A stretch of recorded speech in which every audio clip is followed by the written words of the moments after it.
colleagues and also strangers.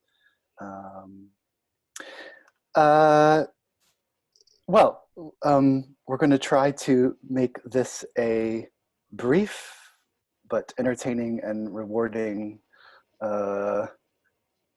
time for everybody. So I think I will just start by, well, we'll introduce ourselves, I think, and maybe I'll start by introducing the Writing Lab, which is the sort of organization that we are trying to start at Maastricht University.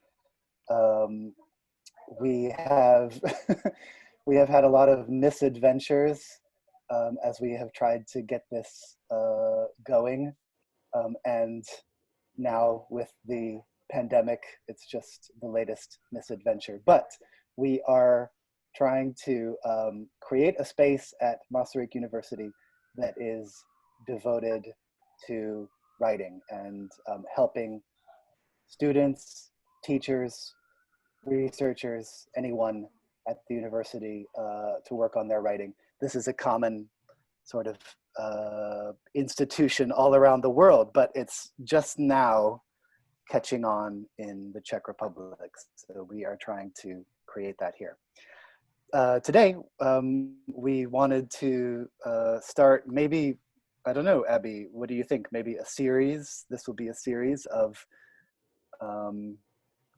short little seminars where we can share ideas about writing and teaching writing. And so we are calling it the Writing Lab, Writing Gab with Abby and Joe. Yeah. So now I've said a few words and who knows? Oh, oh yeah, you're recording. Good. Okay, I was just going to say, because there were several people who said that they couldn't make it today, but they wanted to see what we had to offer. So we're recording this. I hope everyone who's present is okay with that. Yeah. You know, this will just be shared, you know, for other Maastricht University colleagues and for anyone who visits our webpage. So if you're not okay with being recorded, I guess we'd ask that you leave. But if you stay, we assume that you are okay with that. Can I ask just to hear really quickly from the people who here, so we know who are here, so we know who our audience is? Is that cool? So maybe I'll start with the people that I know. And yeah, you don't have to, you know, you don't have to show us your face if you don't want to, but if you want to, that's great. So Petra, are you there?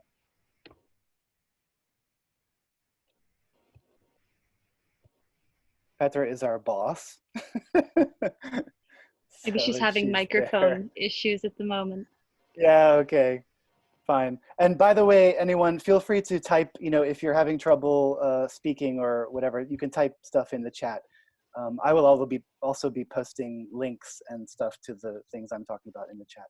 Zuzana, are you there? Can you say hi?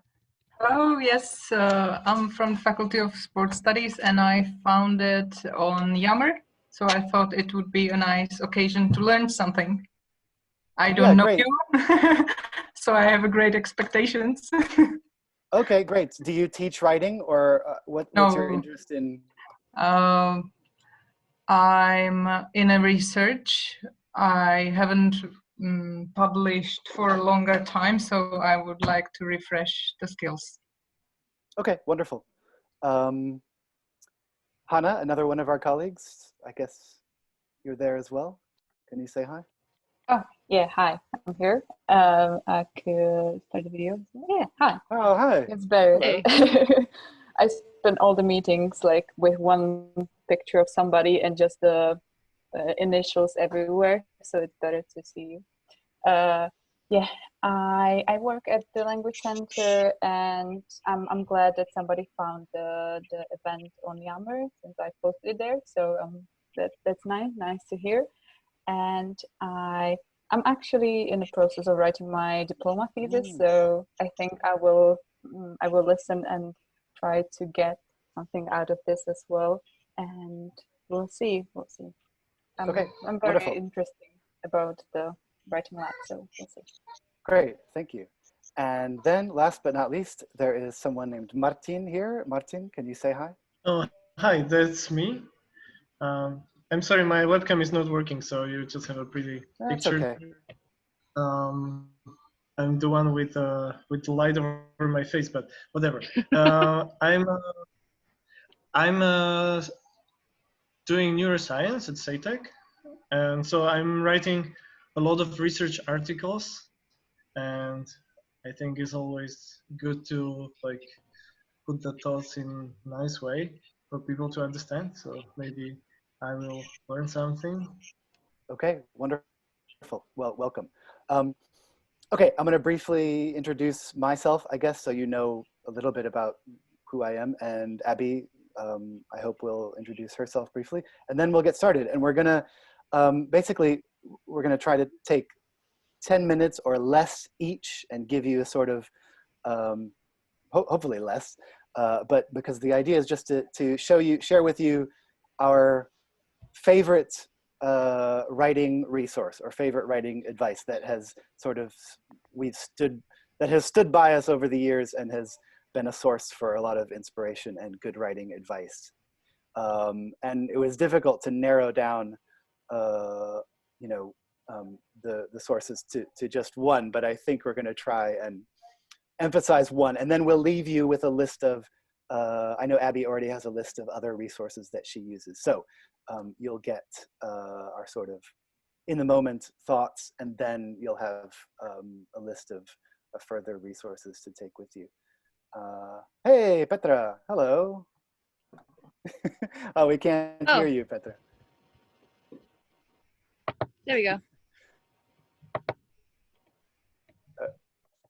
I can't unmute you, Petra. Can you unmute yourself? Yeah. There we go. I'm There we go. managed. So hello, everybody. Sorry, I'm on my phone, so I didn't know how to operate anything, so that's why. Yeah, no worries. So hello, and I'm happy to be here. And Joe promised that I will be lurking, so that's what I'm going to do, if you don't mind. No worries, no worries. You're welcome to lurk. Okay, thanks. Okay, so just really briefly about me. My name is Joe Lennon. I have been working at the Language Center at Maastricht University now for, it's going to be almost 4 years now. And I'm still happy to be here because I now get to teach mostly writing classes, which is sort of it's the thing that I like to do. And it's something that I think we need at Maastricht University. So I'm happy to be doing that work. My background, so I teach academic writing, as does Abby. But I think both of us have backgrounds in literature. My PhD was in poetry writing, actually, from the University of Denver. And going backwards, my master's was also in poetry writing. My bachelor's degree, I'm only mentioning this because I'm going to bring it up briefly later. My bachelor's degrees were in English and philosophy. So that's my background.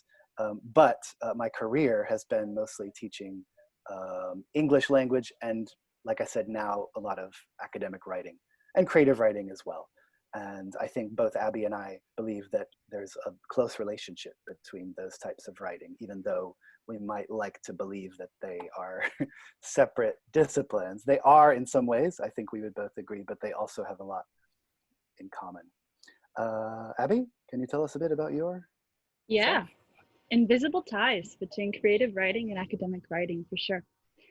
My name is Abby, or Abigail Milkra. I also work with Joe at the Language Center, and I also teach academic writing. Not primarily, it's just a couple of my courses, but I dabble, and I also quite like to write in my free time. I'm currently working on my doctoral thesis, kind of, in the early stages, on literature. Predominantly American literature, but I've studied all kinds going back to my bachelor days. What else about me? I don't think that there's anything else in the moment. If something comes up, maybe when I'm talking about my writing resources in connection to what I've studied or what I'm interested in, I'll just kind of interject it in there. But I don't want to take too much longer to introduce myself. So super nice to meet all of you. I'm happy you're all here today. Okay, Abby, we didn't actually decide this. Do you want to go first, or do you want me to go first with the Good sharing? question.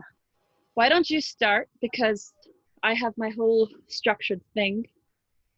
Yeah. Okay, I am actually going to try and, I'll say this now. I'm going to try and keep it to like much farther under 10 minutes. Yeah. So that we have time to chat with our audience and anybody who'd like to talk with us. So I will try to make this brief.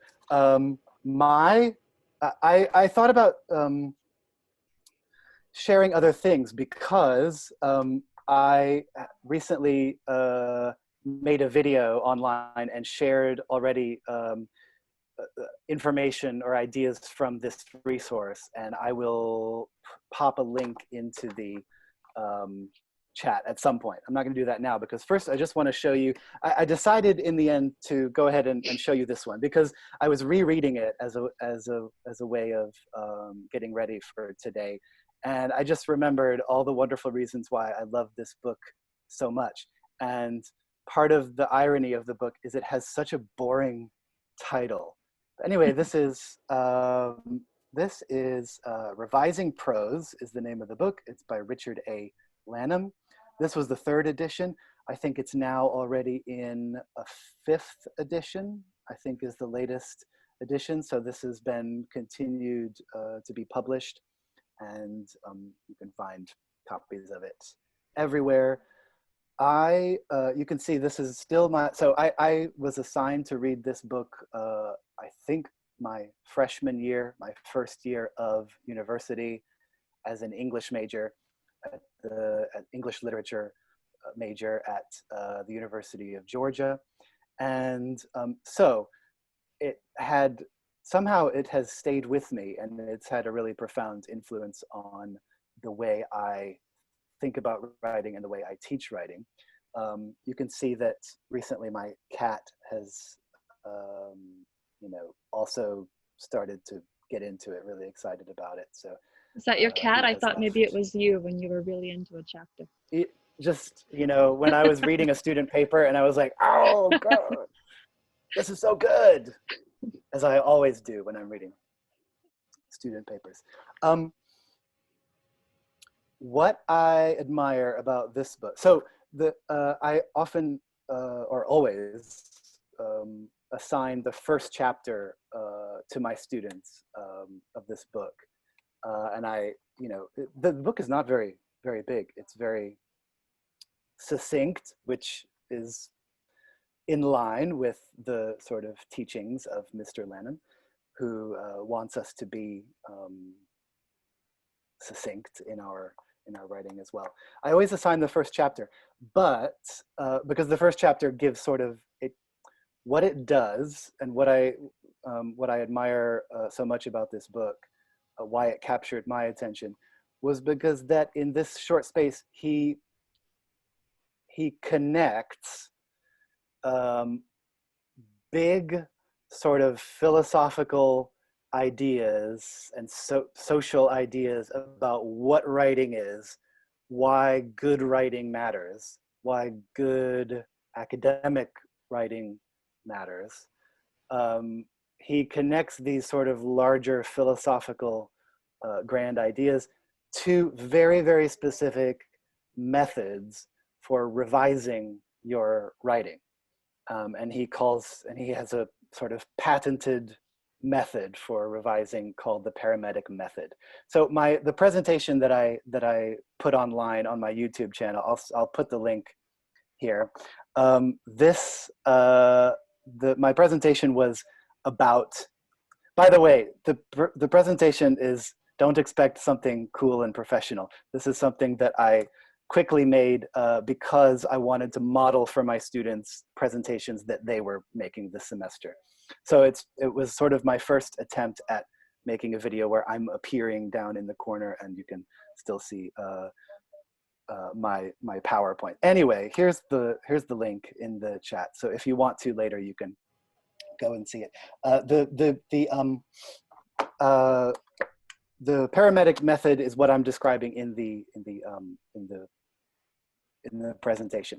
But what I loved about the book is that, and this is why I mentioned I was a philosophy major in college, because at the very, as he goes on in the book, he tries to make the bigger case that the way we write and the way we think about writing has a profound influence on society. And I just wanted to read a couple quotes here. And I found this one, as I was reading the last chapter, I found this one quote that really spoke to our times at the moment. And this is why I love the book, because this is the kind of stuff he gets into. But he says in the last chapter is called Why Bother? And basically the question is, why bother writing well? Why should we care about good writing? And again, like I said, he's trying to say that this is, we should care because it's at the core of our society. He says, human beings, we need to remind ourselves here, are social beings. Our reality is a social reality. Our identity draws its felt life from our relation to other people. We become uneasy if, for extended periods of time, we neither hear nor see other people. So that obviously, spoke to me in these times. And what he's doing is trying to say that he has this enemy, which he calls the official style, and that sort of bureaucratic way of writing, focusing on stasis in the form of nouns. And what he wants us to do is to create sentences that are based around verbs, that are based around action. And I think his point is that human beings are active social beings who have influence in the world, who are doing things. Researchers are people who are doing things. We're not just people observing some static objective reality, but in fact we are moving, shaking in this world, doing things. And this is the kind of point that he tries to make. And he tries to connect that directly to the way we write. So I'm gonna stop there, because now I probably, as I've feared, gone over what I should. But anyway, this is my recommended resource. And if you want to talk more about it, we can. So I will turn it over to Abby. Okay, cool. I'm going to share my screen because, as I mentioned before, I made a kind of overly intensive resource for everyone, but I'm not going to go over every single detail of it. Can everybody see my screen? Is it working? I'm not a Zoom sleuth, so I'm not really sure. I can see it. Yeah. Yes, Yeah. so All I right. can see it too. Awesome. You can see the 5,000 links that or 5,000 tabs you have open as well. Yeah, well, you can't, I mean, most of them are is. So let's get into this. Some of these resources could be helpful. They could be pedantic. That's sort of the message I want to get across. I don't want to overwhelm you.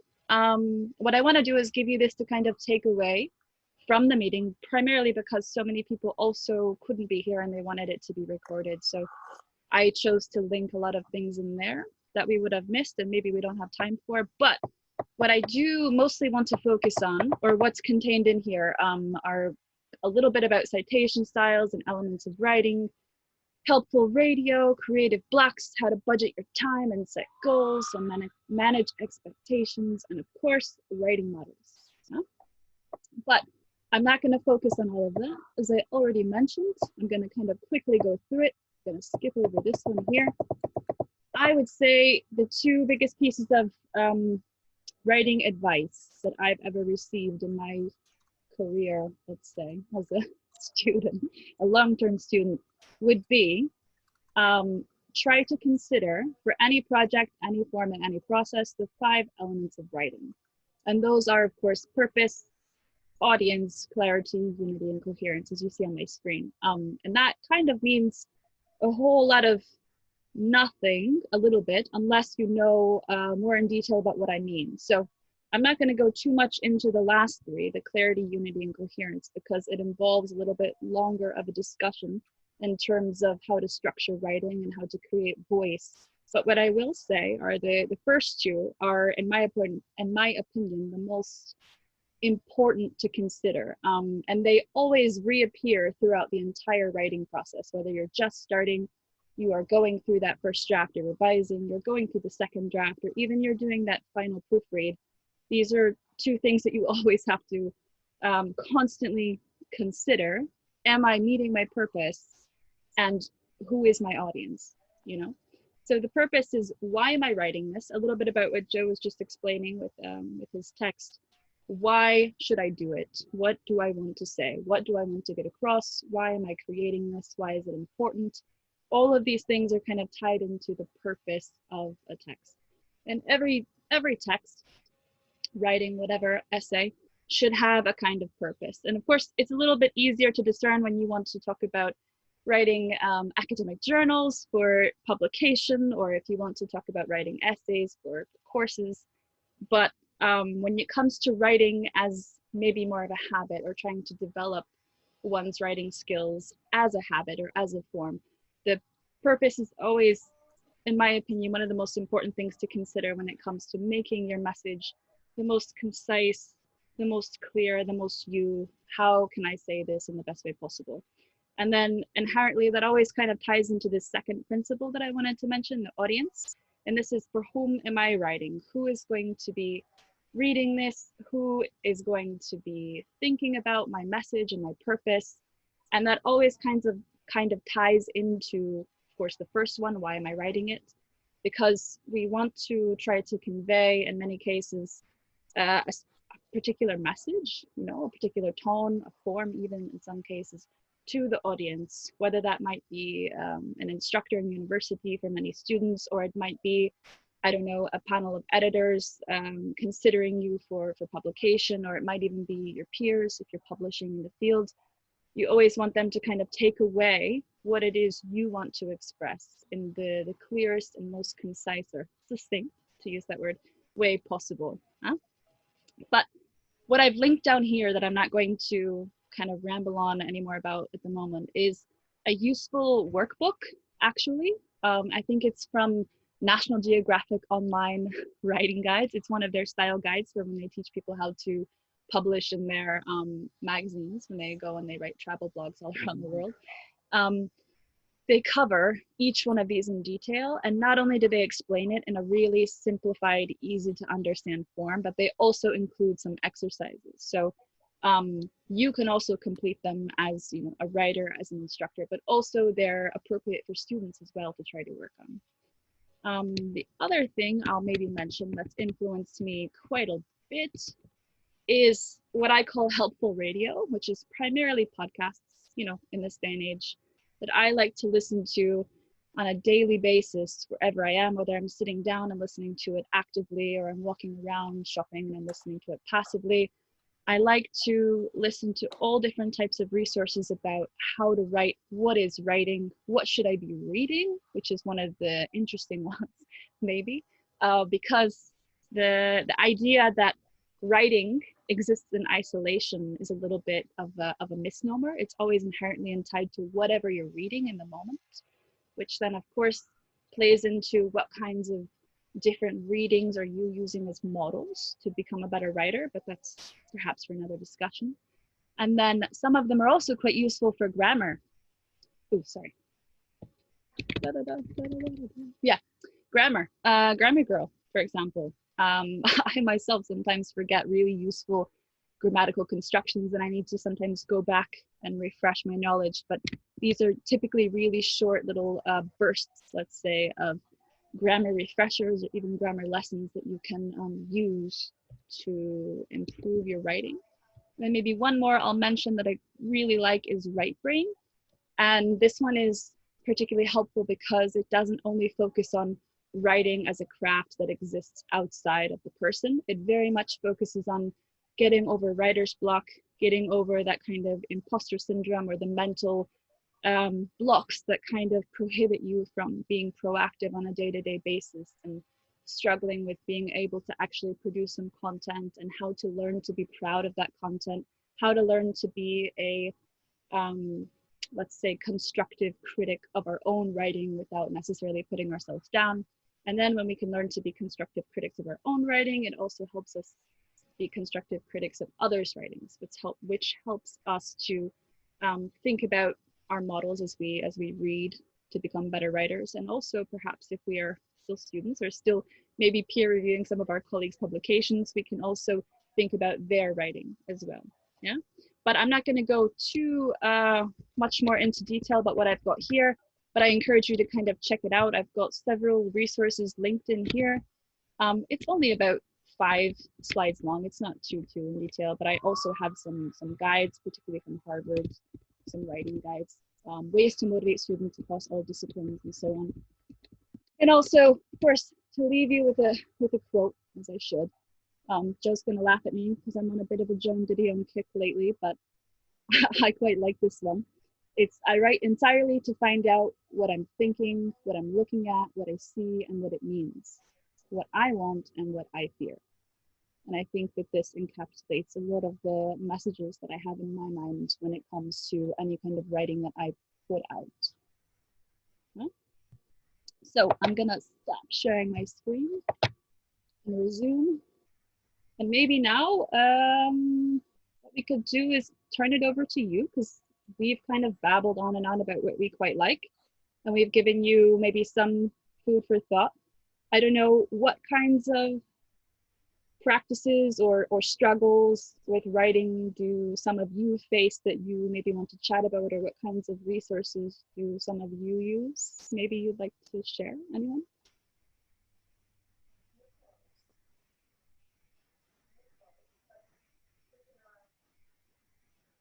Silence.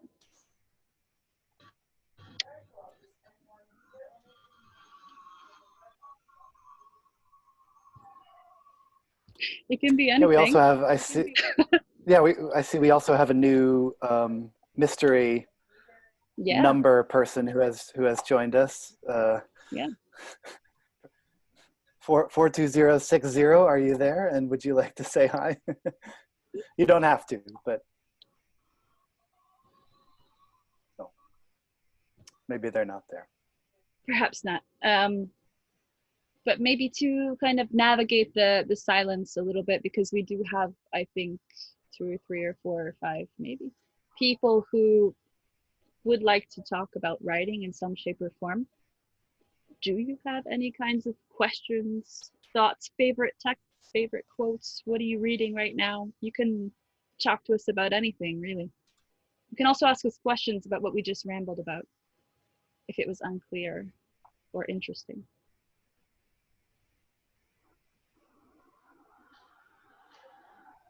Maybe I'll join for a bit, even though I was lurking as Petra as well. But yeah, for me, the hardest part with like writing is the start, and this is the to start something, to just like put some words there, and it was actually why I started writing my diploma thesis in Czech, because I was very scared that the methodology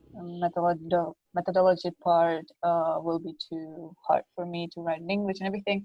But now I'm going back and like still going back to the idea that I could write it in English, but it's just so hard to start.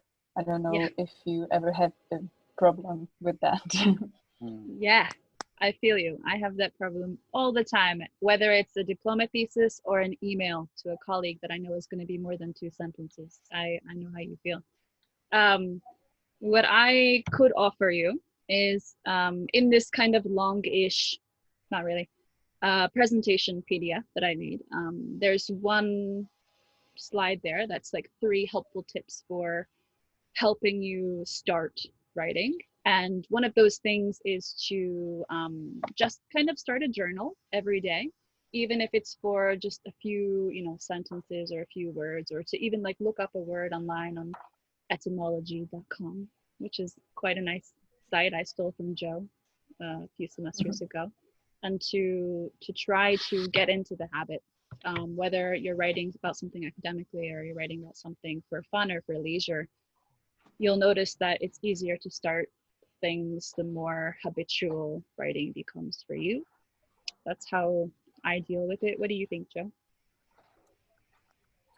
Your comment about etymology online made me want to go there and remember what it says. I have quoted this somewhere in the materials that I give to students, but I really love etymology online because sometimes, for example, one thing I do is, let me back up. I think one big suggestion I have for, like, if you're having writer's block and you're stuck, is to play with basically tricks, like trick yourself and play with forms. So, you know, for example, take one of your key words. You know, if you're writing about, so my example was the word analysis. I was curious about the word analysis. You know, we think of analysis as this very dry, academic, you know, maybe even slightly scary word. You know, it's supposed to be no fun. It's supposed to be logical. It's supposed to be mathematical almost. But if you look at the etymology of analysis, let's see, can I share yes, I can probably share my screen here. Let me try and do this. I looked it up. Yeah, here we go. Can you guys see that? Yep. So this is a wonderful website, the Etymology Dictionary. You can type in any word in English and it will give you the best guess these days of where we think the word came from. And I always share with my students the etymology of analysis. 1580s, resolution of anything complex into simple elements. Okay, nothing unusual there. Solution of a problem by analysis. And then I love it when it gets to here, literally a breaking up, a loosening, releasing, a noun of action from analien, unloose, release, set free, to loose a ship from its moorings. A loosening, unfastening, to loosen, to divide, to cut apart. Anyway, it's just a reminder to me that, you know, sometimes what you have to do is sort of shake up and loosen your ideas. And that can sometimes mean, you know, maybe going in a direction that doesn't seem that useful. It doesn't seem like it's maybe immediately connected to your project. But you might use it to sort of find a way around that writer's block and find a way back. So one thing you can do is take a word that's, you know, one of your key words, let's say, put it in the etymology dictionary, look up, you know, some of these ancient weird meanings. Another one that I always do with my students is fascinate. I love the etymology of fascinate because, you know, we have this idea of fascination as, okay, something that interests you, something that you like. It sounds like a positive sort of word, but actually the etymology for fascinate is really creepy. If you go back far enough, we get into some really bizarre meanings. Like it used to be said of witches and serpents who were said to be cast a spell by a look, rendering one unable to move or resist. And if you know, so if you're thinking about fascination as something positive, as something simple, and then you read this etymology and you see, oh, there's some sort of something darker, something weirder going on here. Yeah, okay, maybe this doesn't immediately help you write your thesis, right? if you're writing an academic analytical thesis, but you got to remember that that's not always, you know, you can't always get to where you're going directly. Sometimes you have to swerve off the path. Maybe think about some of the weirder connotations, some of the darker connotations of what you're thinking about, and so yeah, start there and sort of free write. You know, take a few moments wherever that leads you, and sometimes I've done it and it leads me into some surprising ideas. So I'm all about these sort of ways of sort of tricking yourself or going through a back door towards what you really want to say, if that makes any sense. Yeah, of course. Thanks. And also thanks to Abby for the podcast tips, because I really look for information, and I really enjoy podcasts these days, as everyone probably. And it never occurred to me to look for like writers podcasts or something about writing or this type of thing, or the grammar or stuff. So maybe I can try that. Good tip. Yep, I attached my PDF into the group chat. There was a funny story I remember about a poet who used to write his poetry one line at a time every single day because he dealt with such crippling writer's block because he was so self-critical. So he would write one line and then go back, and then a week later and write one line, but it wasn't synchronous, right? So it would be maybe he wrote one part of the last stanza on like the first week, and then he wrote the first part of the second stanza like 3 weeks later. So there's all kinds of processes that eventually lead you to getting it done. Sometimes when I write my articles, I can't figure out the beginning of the first sentence, so I just like put there ... and start writing the rest, and I just keep coming back during the writing to that, and in the end sometimes I will change it completely, and sometimes it will pop up. Yeah, I always write my first, not my first sentence, but my entire first paragraph last for that reason. So Yeah, I that think reminds we're, me- yeah, go ahead. Oh, I was just going to say another sort of like writing trick that or sort of writing block trick that I use is to, I think people get hung up on like, this is me writing and I have to find the words, and there's a lot of pressure. Like I have to say something important or something interesting. But another thing that sometimes can relax you is remember that you can start with other people's words as well. So, take a key quotation, something that you have to comment on in your work, put that at the top of the page. Sometimes I use this trick of even erasing the quotation marks for a moment, right? And sort of pretending that I wrote that quotation just for a second, right? As a mental trick. And then I sort of continue the line of thought. What would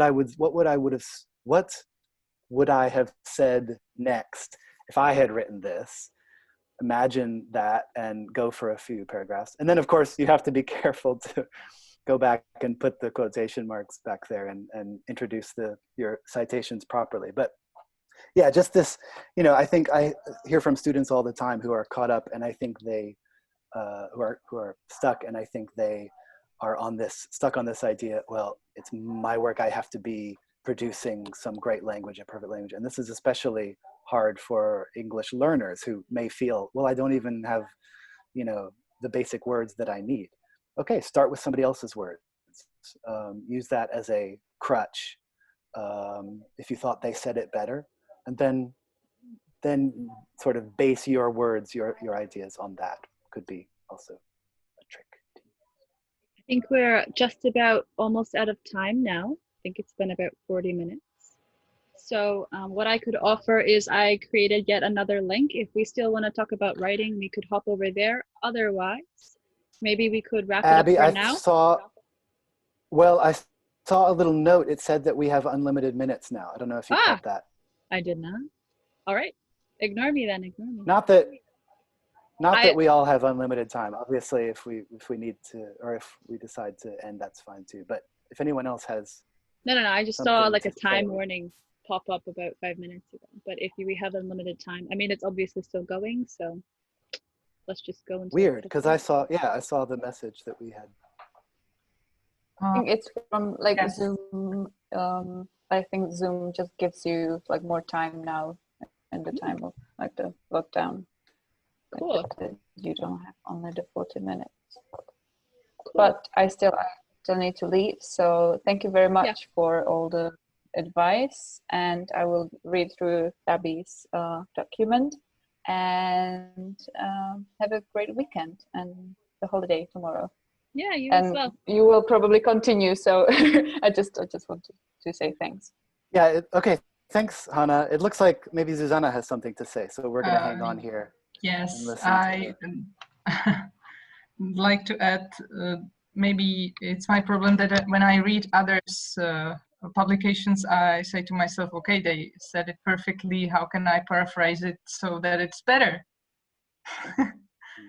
does it make sense to paraphrase something that is said perfectly in my words that might be worse, or making it more blur than it's defined now when Yeah, it's exact science? I mean, I think in those So if you cases, have any tips for that. for me personally, that's kind of my guiding thought about should I paraphrase or should I not. If it sounds like it's written perfectly in the other person's words, then I don't want to add obscurity to that. So oftentimes I'll just introduce that author, that article, and that quotation. Yeah. And maybe I'll include a footnote or some kind of parenthetical citation. When I think it's more useful to paraphrase is when you happen upon a kind of quotation or even an excerpt, a longer piece in a particular article that you're reading, where you think, wow, this entire page explains this theory so well, but it's so long to copy. I don't want to stick this whole thing into my, into my paper. So for that reason, what I would do is I would take that whole page or that whole paragraph and kind of condense it down to 2-3 lines explaining that what the author was going through. And then what you can always do is like link in a footnote or in a reference back to the original article to say, Joe Lennon obviously explains it much better in his article here, but basically his idea is that X. That's kind of how I do it. Thank you. Susanna, I forgot, I know you mentioned, but what's your field and what genre are you usually writing in? My field was electrochemical sensors. I'm a biophysics, chemistry, and now I'm in a sports science too. So I'm doing multidisciplinary topics. Wow. So references are probably, they play a pretty big role in maybe the papers that you write, if you are writing some publications. I didn't get So it exactly. if you are writing publications often, maybe you're including a lot of references. Sometimes in the sciences, Yes. there's more, I think, references that I encounter. No? Yes, of course.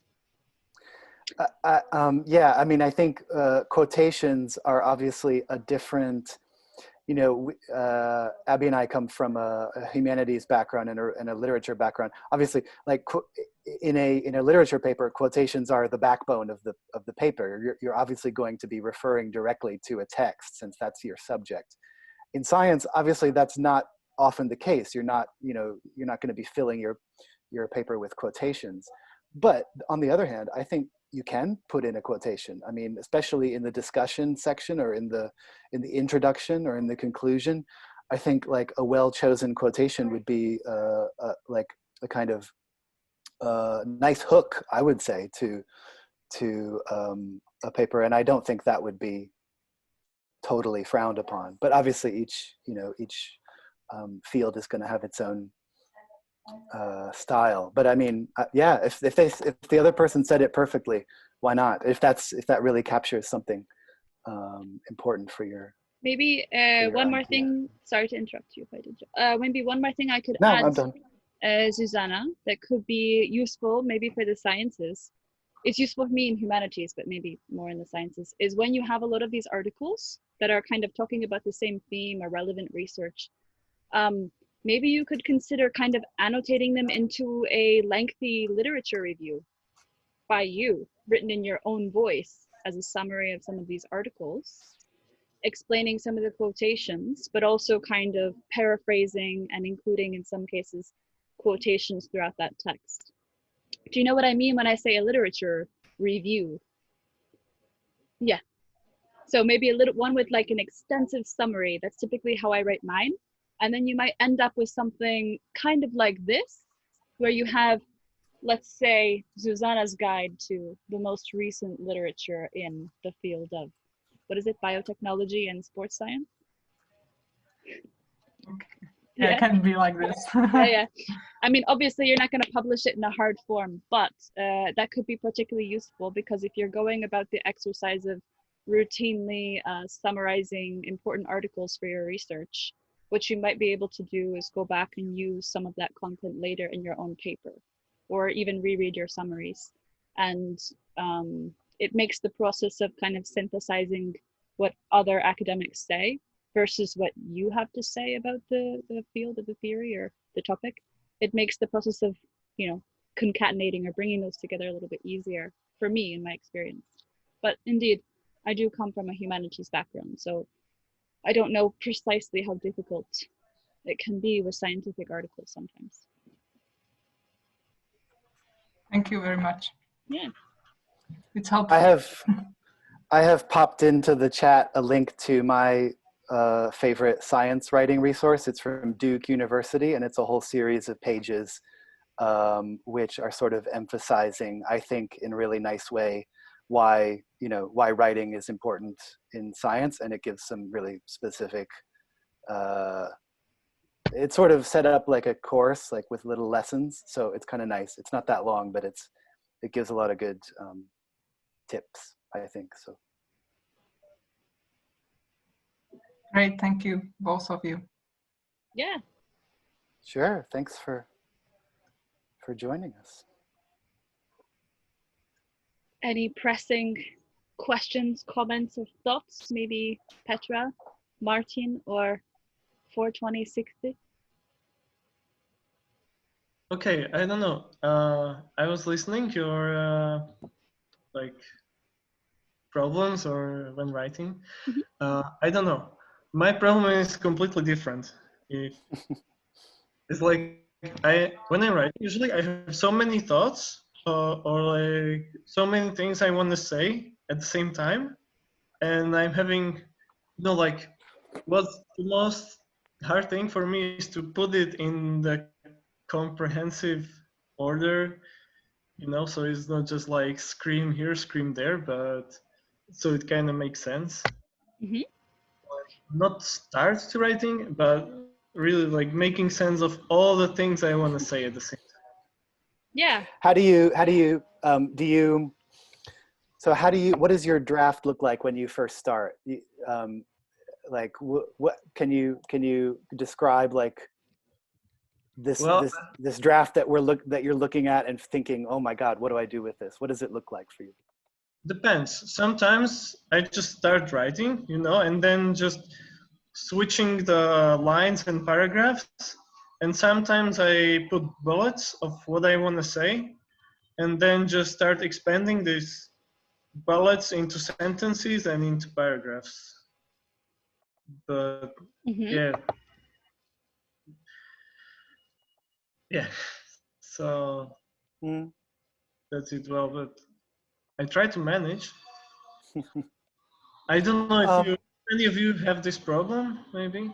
I do. I'm actually looking for a resource for you just at the moment right now that I could hopefully share. Yeah.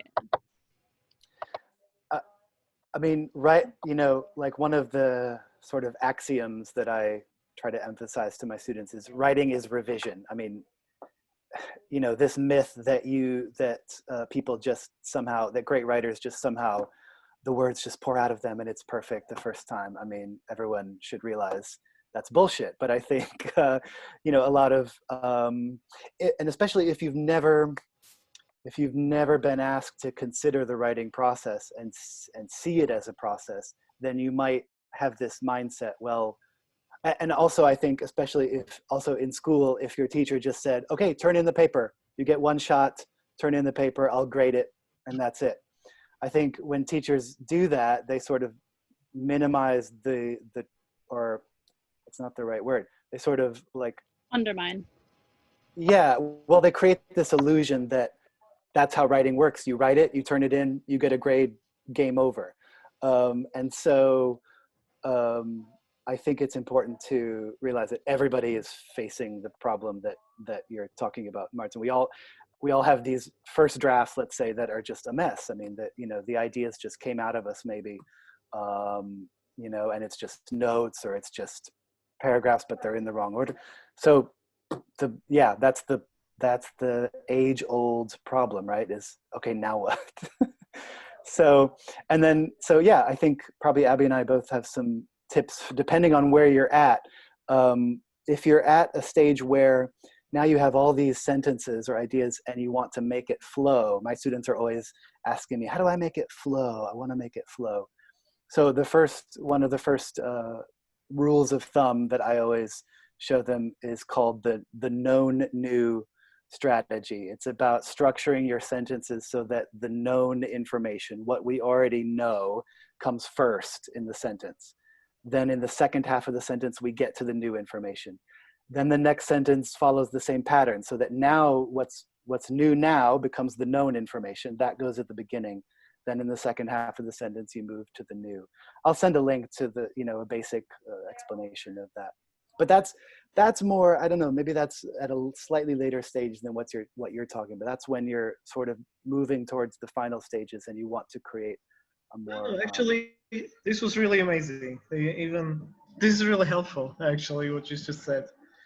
I'm also thinking how to structure the sentences after one another. So yeah, that's really great. I never thought about this. Mm-hmm. So I'll put a link right in the chat for you. What I put into the chat is also a resource that I originally used. It's one of Joe's, but I also use it with my students. It's called Shitty First Drafts, on the importance of really trying to create the shittiest first draft, or the most terrible first draft possible, so that you can go about this process of restructuring, because it is so normal for literally the most experienced to the most inexperienced writer. But maybe what I would show you would be a little bit more at the beginning stages of trying to organize your thoughts in terms of writing, because I struggle with the same issue, I think, that you do when it comes to organizing my thoughts. And what I like to do is, at first, you mentioned having all kinds of thoughts and you don't want to restrain it to one place. What I do is I kind of open up several different Word documents, Google Docs, whatever you use, and I put all those thoughts in that kind of place. And then once I have a bunch of content written that is really chaotic, it's just basically ideas, or I call it prose vomit or word vomit, basically. What I go through and I do is I actually structure it in a kind of mind map. And I try to structure it around different categories. And of course, those categories are very, very broad at first. It might appear around language or books. This is a literary example for you, but it could be literally anything, any kinds of common themes that you see emerging in your writing. And then as you get these kinds of ideas, let's say mapped to different areas or different concept categories is what I actually call this, then you can start to get a little bit more specific with those concept categories, and you can kind of subdivide as you see here. So I usually opt for this kind of visual representation of all of the writing that I've done in order to try to organize it for myself, because I also tend to write in a kind of chaotic way where I write literally what I'm thinking in the moment, and it might not necessarily be the best thing to flow, let's say, after the paragraph immediately preceding it. So this helps me kind of reorganize it. Would this be something that could work for you, do you think? That looks good as well. Yeah, well, I mean, we all have to try to find a way. It's about, of course, what stage you are in the writing process, and then, of course, how visual you are versus how non-visual you are. Different writers have different types of styles.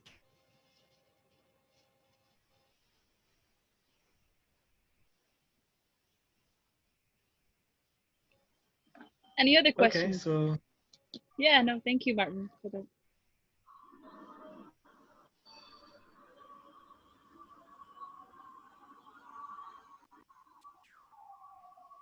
Uncomfortable silences do we have? Would anybody else like to say anything? Maybe Petra or our mystery guest 42060 lurking in the background. You're muted, Joe. I don't. Yeah. I don't want to be inappropriate, but these numbers, it's almost like we're prisoners or something. Like, our Ucho is like our prisoner number. Okay, 42060. Okay, but no, sorry, 42060. You're not a prisoner. You're a free agent in the world. I may ask Joe. You recommended that we should build a sentence around verbs and actions, not around nouns. Could you give an example how to do this? Yeah. Okay. I'll give an example from. Okay. By the way, also, if you watch my video, there's a couple examples in there that I linked to earlier. But I can give you right now. I can give you an example from Lennon, since that's who we're talking about. Let's see. In the first chapter of his book, he gives lots of sort of funny examples of what he calls the official style, which is this sort of overly bureaucratic way of writing.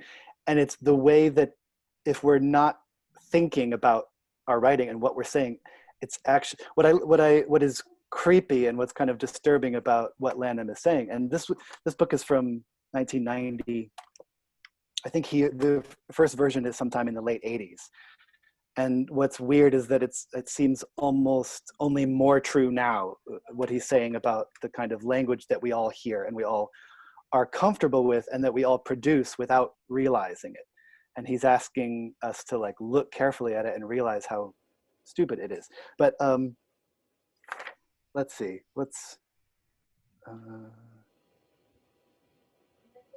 okay, just maybe the most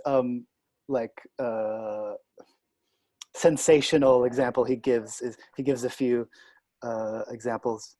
I'll give maybe the two. So he says, we can begin with 3 examples of this official style. This sentence is in need of an active verb. This sentence is in need of an active verb. So if you notice, what has happened in that sentence is the word need, which could easily be a verb, has become a noun. It's in need of something. And so we have this preposition in, which we like, what, why is that even there? We've changed the verb into a noun. So, this sentence needs an active verb, right? That's what you're trying to say. But instead, you've turned it into a, and the one he gives after, which is sort of funnier, is physical satisfaction is the most obvious of the consequences of premarital sex. And that's maybe even a more ridiculous example because it's just a sort of stupid sentence, right? But I mean, premarital sex makes you feel good or something like that, or sex makes you feel good, whatever. But, I guess the examples are there to show what traps we can get into if we're not careful and we're sort of creating these long, ridiculous sentences. And then I think the more important point is that sometimes it's not even just like bad or funny sentences, but sometimes it's genuinely confusing, misleading, or impossible things. Like you have what you can accidentally do is have like objects that somehow are doing things, right? Like I don't know if I can think of an example offhand, but like we have these sort of it brings up this question of who is his question in the book is who's doing what or who's kicking what, and he believes it should always be clear who is doing. If somebody is doing something, who's doing it? What are they doing? And this is something that is, I think he tries to make the case, or at least maybe this is my thought. This is actually something that is native to the English language, is this subject, verb, object structure, right? This is something that we as English speakers just somehow naturally prefer. It's what makes things clear, it makes things easier. And of course, like in any language, we have the passive voice in English. We can subvert that, we can move it around. But when we do it, it creates more possibility for confusion, and sometimes, if you're not careful, for just absurdity, right? And so I guess what he's doing is trying to remind you that this is the sort of natural form to the language, is somebody is doing something, right? And so if you can put the sentence into that form, it's gonna be clearer, hopefully. Yeah, Grammarly is often telling me that I shouldn't use a passive voice. So maybe it's right. Yeah. And this is again why I love Lennon, and this is what makes me excited about teaching writing, is how these things, these nuts and bolts, these little things about the sentence actually can relate and connect to larger sort of philosophical or social questions. And that is that, you know, the passive voice, what does that actually, I think this question always comes up with students is, well, I use the passive voice because I want to be objective. I want to sound objective, and I don't want to sound like I am, you know, influencing things. But I think it's very important to be very critical of that and to say, is the passive voice, like, does the passive voice somehow magically make things objective, right? And I think you have to admit that it doesn't magically create objectivity in your work. The objectivity comes from your methods and from your research and from your knowledge. But then you have to show, obviously you do have to show that objectivity in the language. So the question is, how do you do that? But I don't think the passive voice is automatically, it's certainly not the only way to show objectivity, to try to prove to somebody that you are being objective. And in some cases, I think writers use it as a shorthand. Like, somehow if I write this sentence in the passive voice, then that shows that that proves that I've been objective and shows that I've been objective. And I think you have to be careful with that, because clearly that's not the case. But I think that's the shorthand that people have, without thinking, they sort of adopt this idea, if that makes sense. Maybe I'm getting too philosophical now, but It's okay, thank you. okay.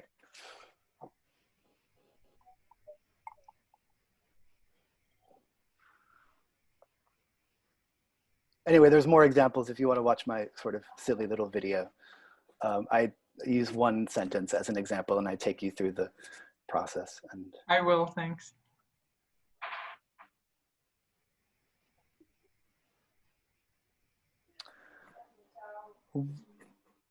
Well, anyone else want to? Yeah, sorry, Abby. No, I was just saying crickets. Waiting for the next question. Well, this has turned into an hour-long thing. Maybe it's a natural place to sort of end it. But if anyone has final thoughts, feel free to jump in.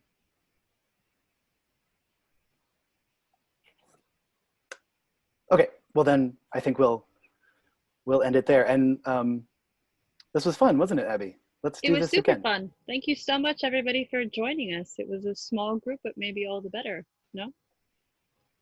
Yeah, thank you. I thought that here it will be hundreds of people, and I'll just hide and don't speak. We tricked you. I'm sorry. Yeah, we Czechs are shy people. Maybe we should communicate more. Zuzana, you were the only one who got the link. Actually, it was a trick. Only you and Martin got the link.